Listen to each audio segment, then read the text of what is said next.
Good morning to all my friends and family, and welcome to this episode of Jim's 5am Club. I'm up here at Port Stephens at the moment at a place called Boat Harbour, and I'm on a point that juts out into the ocean here, and I'm trying to identify and see some whales whilst they're on their migration path to far north Queensland. It's a winter's day. It's bitterly cold, believe it or not, but it is absolutely beautiful being here and enjoying nature at its absolute finest. What I want to do whilst I'm here waiting for a whale to swing on by is go through a book summary, and the book that I've selected for this episode is entitled Raising Emotionally Strong Boys, a book that was published on the 14th of June 2022 by an author named David Thomas. So this book here provides valuable insights and practical strategies for hopefully building and nurturing and curating emotional resilience in boys. So let's see what we can learn, what we can take, and what we can hopefully incorporate into our inventory of skills, knowledge and wisdom, and to pass on to those parents who have sons that may need some guidance and some help in traversing those teenage years.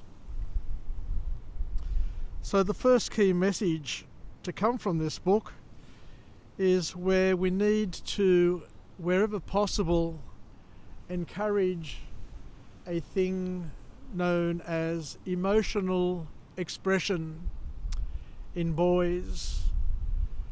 And the objective, the learning objective to help teach boys is to help boys articulate as best they can their own feelings, to be able to label their feelings, to describe their feelings, and not to feel any shame in being able to clearly and unambiguously articulate them.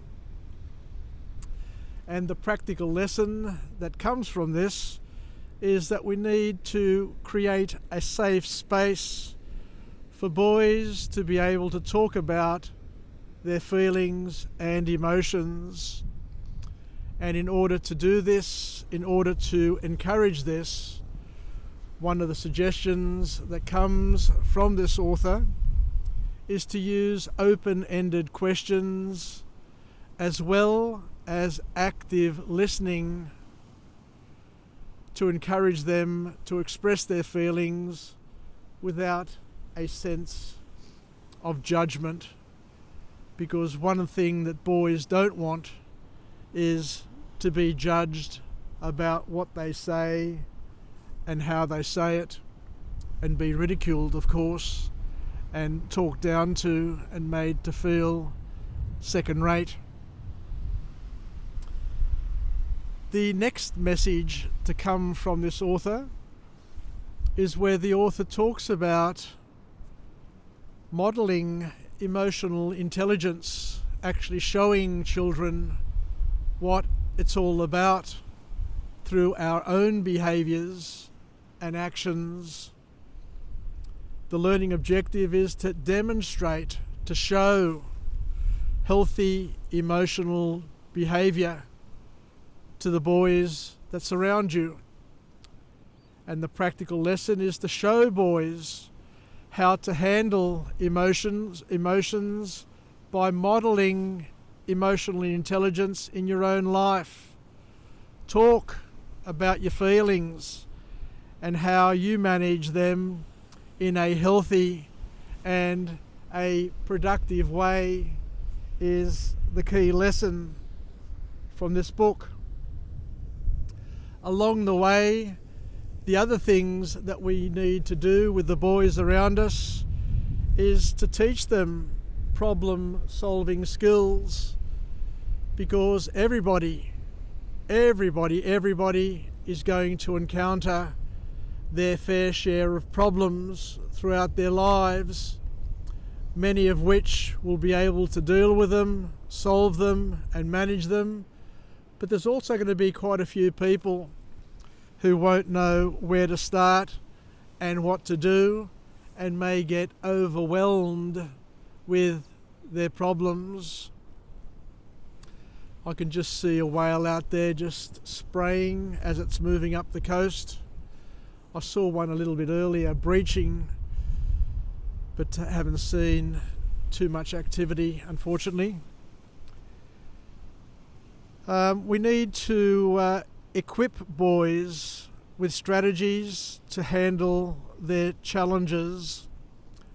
And of course, the practical lesson that comes from this is we need to guide the boys through the process of identifying problems, brainstorming solutions, and evaluating outcomes, because at the end of the day, we need to be able to figure out the first, second, and third level consequences and pick the best way forward for us or for the boys at that particular part of their lives. We need to encourage them to come up with their own solutions and support them in implementing these strategies. Self-compassion and the promotion of self-compassion is also key. We need to foster a sense of self-worth and kindness towards oneself. We need to teach boys to be kind to themselves, especially when they stuff up or make mistakes. Encourage them to use positive self-talk and remind them that it's okay to fail and to learn from these experiences. Even the greatest sportsmen fail most of the time, but they stick to it. They learn from it. They adjust. They fine-tune, and they find their way. Boys need to understand that they need to do it with the help of those around them. They can't do it on their own. And for that reason, they need to build strong relationships. We need to help boys develop healthy social connections with their families, their friends, their community, and others that come in and out of their lives. And boys need to be encouraged to form meaningful relationships with the family, friends and mentors that they have available to them. And we need to, of course, facilitate social interactions and activities that promote teamwork, collaboration and empathy. Vulnerability also needs to be normalized, is another message.